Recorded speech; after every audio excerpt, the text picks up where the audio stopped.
মাল আউট হয়ে যাবে। মা ও মেয়েকে বাড়িতে একা পেয়ে দুজনের সাথেই রাতে 4 বার কাজ করলাম। আজ আমি আপনাদের সাথে আমার জীবনের একটি সত্যি গল্প শেয়ার করতে যাচ্ছি। আমি অল্প বয়সেই বিধবা হয়ে যাই, তাকে একাকিত্ব এবং জীবনের দায়িত্বের বোঝা বহন করতে হয়। আমার পরিবার এমন ছিল না যে আমাকে আবার বিয়ে করতে বলবে, যা হবার তা হয়ে গেছে। আমি ৩৬ বছর বয়সী এবং আমার নাম রেখা। খুব অল্প বয়সে আমার বিয়ে হয়েছিল। আমার মেয়ের জন্ম অল্প বয়সেই হয়েছিল এবং আজ সে ১৮ বছরের। আমি এখনও আমার বয়সের চেয়ে অনেক ছোট দেখাই। আমার শরীর এমন যে আমার আসল বয়সের অর্ধেক মনে হয়। আমি আমার শাশুড়ি, শ্বশুর এবং মেয়ের সাথে থাকি। আমার স্বামী ৫ বছর আগে আমাদের ছেড়ে চলে গিয়েছিলেন। আমরা একটি সম্পন্ন পরিবার থেকে এসেছি এবং আমি আমার মেয়েকে সেরা শিক্ষা দেবার জন্য সব ধরনের চেষ্টা করেছি। আমি তাকে জয়নগরে উচ্চ শিক্ষার জন্য পাঠিয়েছিলাম।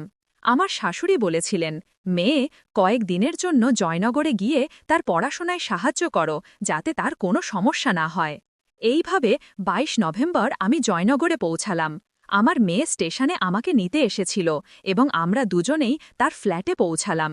আমি সরাসরি বাথরুমে গেলাম নিজেকে সতেজ করার জন্য।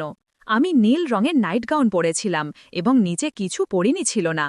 যখন আমি বাথরুম থেকে বের হলাম, আমার মেয়ে চা বানিয়ে আমাকে দিল। ফ্ল্যাটটি ছোট ছিল কিন্তু খুব আরামদায়ক। আমি কয়েকদিন এখানে থাকার কথা ভেবেছিলাম, তাই পরিবেশকে স্বাচ্ছন্দ্যময় করার চেষ্টা করছিলাম। সন্ধ্যায় আমার মেয়ে আমাকে তার বন্ধুদের সাথে দেখা করার পরিকল্পনা সম্পর্কে বলল এবং বলল, মা, আমি কিছুক্ষণ পর আসব, আপনি বিশ্রাম নিন। আমি বই পড়ার চেষ্টা করলাম কিন্তু মন বসছিল না। ঠিক তখন দরজার বেল বাজল। আমি দরজা খুললাম এবং সামনে একজন যুবক দাঁড়িয়েছিল। সে হাসিমুখে বলল, নমস্তে, আমি অজয়। আমি আপনার মেয়ের প্রতিবেশী এবং তার কলেজের সহপাঠী। সে বলেছিল যদি কোনো সাহায্যের প্রয়োজন হয় তবে আমি আসব। অজয় অত্যন্ত বিনয়ী এবং মৃদুভাষী ছিল। সে আমার জন্য কিছু স্ন্যাক্স এনেছিল এবং বলল, আপনি এই নতুন শহরে একাকিত্ব বোধ না করেন, তাই ভাবলাম আপনার সাথে দেখা করে আসি। আমরা কিছুক্ষণ কথা বললাম। সে বলল যে সে একা থাকে এবং পরিবার থেকে দূরে পড়াশোনা করছে। তার কথায় এক অন্যরকম সরলতা এবং আন্তরিকতা ছিল। আমি দীর্ঘদিন পরে কাউনের সাথে এভাবে খোলামেলা কথা বলতে পেরেছিলাম। দিন যত গড়াতে লাগল, অজয় প্রায় আসা যাওয়া করতে লাগল। আমার মেয়ের ফ্ল্যাটের ছোটখাটো কাজে সে সাহায্য করত এবং পাশাপাশি আমার চিন্তাও করত। আমি তার সাথে বেশ স্বাচ্ছন্দ্য বোধ করতে শুরু করলাম। একদিন সে আমাকে বলল, আপনাকে দেখে মনে হয় না যে আপনি এত বড় দায়িত্ব সামলাচ্ছেন। আপনি নিজে খুব যুবক এবং শক্তিশালী। তার এই কথাগুলো আমার হৃদয় স্পর্শ করল। অজয়ের সাথে কথোপকথনের ধারা ধীরে ধীরে বাড়তে লাগল। সে আমার কথা বুঝতে এবং আমার একাকিত্ব দূর করতে একজন বন্ধুর মতো সহায়তা দিল। সে প্রায়ই তার পরিবারের গল্প শোনাত, তার আকাঙ্ক্ষাগুলো নিয়ে কথা বলত এবং কখনো কখনো আমার জীবন সম্পর্কে প্রশ্ন করত। একদিন সন্ধ্যায় যখন আমি বারান্দায় বসে চা পান করছিলাম, অজয় আমাকে বলল, আপনি একজন খুব শক্তিশালী মহিলা। আমি আপনাকে যতটা জেনেছি ততটাই অনুভব করি যে আপনি আপনার জীবনকে নিজের থেকে আরও ভালো করতে পারেন। কিন্তু কখনো কি আপনি আপনার নিজের সুখের কথা ভেবেছেন? তার এই প্রশ্ন আমাকে ভাবিয়ে দিল।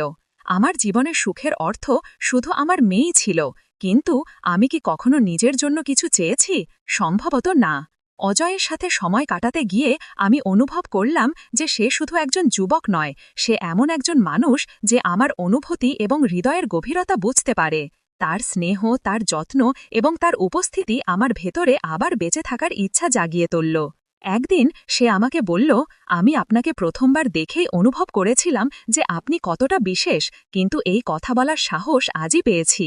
আমি জানি আমাদের মধ্যে বয়সের ব্যবধান আছে, কিন্তু আমার জন্য আপনার বয়স শুধু একটি সংখ্যা। আমি আপনার যত্ন করি এবং চাই আপনি সুখে থাকুন। তার কথাগুলো আমাকে গভীরভাবে নাড়া দিল। আমি কিছুক্ষণ চুপ করে রইলাম, তারপর বললাম, অজয়, আমি নিজেকে আবার এভাবে ভাবার অনুমতি দিতে পারি না। আমার জীবন আমার মেয়ের চারপাশেই ঘোরে। সে হাসি মুখে বলল, আপনার সুখ আপনার মেয়ের জন্য ঠিক ততটাই গুরুত্বপূর্ণ যতটা তার জন্য তার ভালোবাসা। আপনি যদি সুখে থাকেন তবে সেও সুখে থাকবে।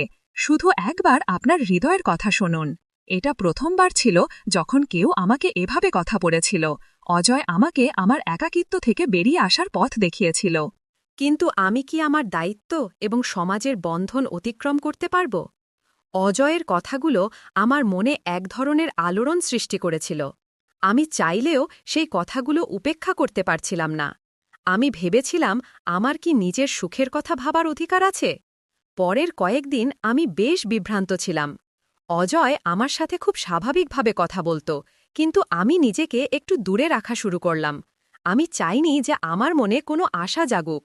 আমার মেয়েটাই আমার সংসার ছিল, আর আমি চাইনি যে সে আমার কোনো কারণে অস্বস্তি বোধ করুক। কিন্তু অজয়ের ধৈর্য ছিল অসাধারণ। সে কখনো আমার ওপর কিছু চাপিয়ে দেয়নি। সে সবসময় আমার চেয়েগুলোর মূল্য দিত এবং আমাকে বারবার এই বিশ্বাস দিত যে তার ভালোবাসা সত্যি এবং স্বাভাবিক।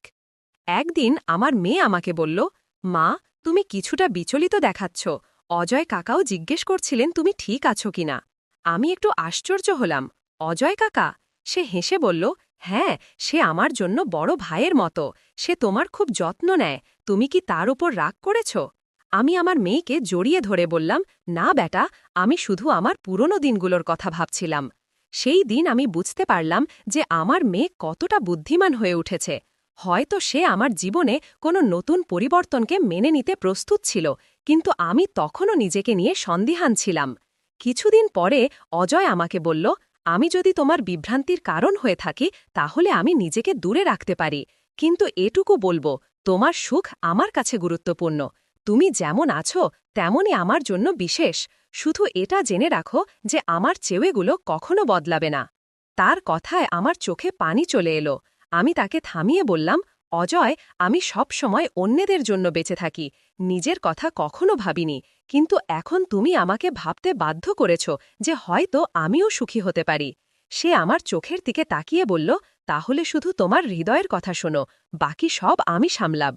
সেই দিন আমি সিদ্ধান্ত নিলাম যে আমি আমার হৃদয়ের কথা শুনব। আমি আমার মেয়ের সাথে এই কথা শেয়ার করলাম। সে আমাকে জড়িয়ে ধরে বলল, মা, তোমার সুখই আমার সুখ। তুমি সব সময় আমার জন্য সবকিছু করেছ। এখন সময় এসেছে যে তুমি তোমার জীবনকেও একটি সুযোগ দাও। ধীরে ধীরে অজয় আর আমার মধ্যে সম্পর্কটি প্রকাশ্যে এলো। আমরা সমাজের প্রতিটি চ্যালেঞ্জ একসাথে মোকাবেলা করলাম। আমি বুঝতে পারলাম যে সত্যিকারের ভালোবাসা বয়স, পরিস্থিতি বা বাধা দেখে না। অজয় আর আমার সম্পর্কের খবর ধীরে ধীরে আমার শ্বশুর বাড়ি এবং কাছের মানুষদের কাছে পৌঁছালো। আমি ভেবেছিলাম এটার বিরোধিতা হবে, কিন্তু সত্যি কথা হলো, আমি এখন নিজেকে এতটাই শক্তিশালী অনুভব করছিলাম যে কারণ নেতিবাচক মতামতের ভয় ছাড়াই আমি আমার সিদ্ধান্তে অটল থাকতে পারব। একদিন সন্ধ্যায় বাড়ি ফিরে আমার শাশুড়ি আমাকে বললেন, বেটা, আমরা তোমাকে সব সময় দায়িত্বে জড়িত দেখেছি। এখন যদি তোমার জীবনে কেউ এমন থাকে যে তোমার পাশে দাঁড়াতে পারে, তাহলে আমাদের কোনো আপত্তি নেই। তার এই কথায় আমার চোখে পানি চলে এলো। কিন্তু সমাজ সব সময় এত সহজে মেনে নেয় না। প্রতিবেশী এবং আত্মীয়রা কথা বলা শুরু করল। কেউ কেউ বলল, এই বয়সে ভালোবাসা, এটা কি ঠিক? এই কথাগুলো আমাকে আবারও ভাবতে বাধ্য করল। অজয় আমার হাত ধরে বলল, তোমার সিদ্ধান্তের চেয়ে গুরুত্বপূর্ণ কিছু নেই। মানুষ তো সব অবস্থাতেই কথা বলবে, কিন্তু এটা তোমার জীবন এবং তুমি এটা তোমার শর্তে বাঁচার অধিকার রাখো। আমার মেয়েও প্রতিটি পদক্ষেপে আমার পাশে দাঁড়ালো। সে বলল, মা, তুমি সব সময় আমার সুখের জন্য ত্যাগ করেছ। এখন তোমার সুখের সময়, আমি তোমার সাথে আছি। তার এই কথাগুলো আমাকে ভেতর থেকে শক্তিশালী করে তুলল। ধীরে ধীরে আমি এবং অজয় আমাদের সম্পর্ককে একটি নাম দিতে সিদ্ধান্ত নিলাম। আমরা খুব সাধারণভাবে শাদী করলাম, শুধু আমাদের কাছের মানুষদের উপস্থিতিতে। এটি একটি নতুন শুরু ছিল, যেখানে বয়স, সামাজিক চাপ এবং প্রথা পিছনে পড়ে রইল এবং শুধু সত্যি আর ভালোবাসা জয়ই হল।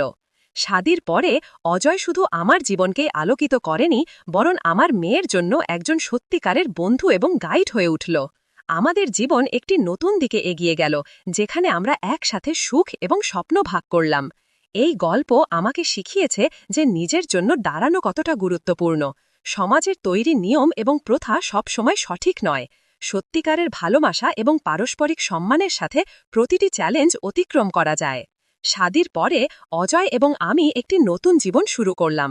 আমরা একসাথে এমন একটি পরিবেশ তৈরি করলাম যেখানে পারস্পরিক সম্মান এবং ভালোবাসা প্রতিটি কঠিনতাকে সহজ করে দিল। আমার মেয়ে অনন্যা এই নতুন সম্পর্কটিকে খোলা মনে গ্রহণ করল এবং বলল, মা, তুমি সবসময় আমার জন্য সবচেয়ে ভালোটা করেছ।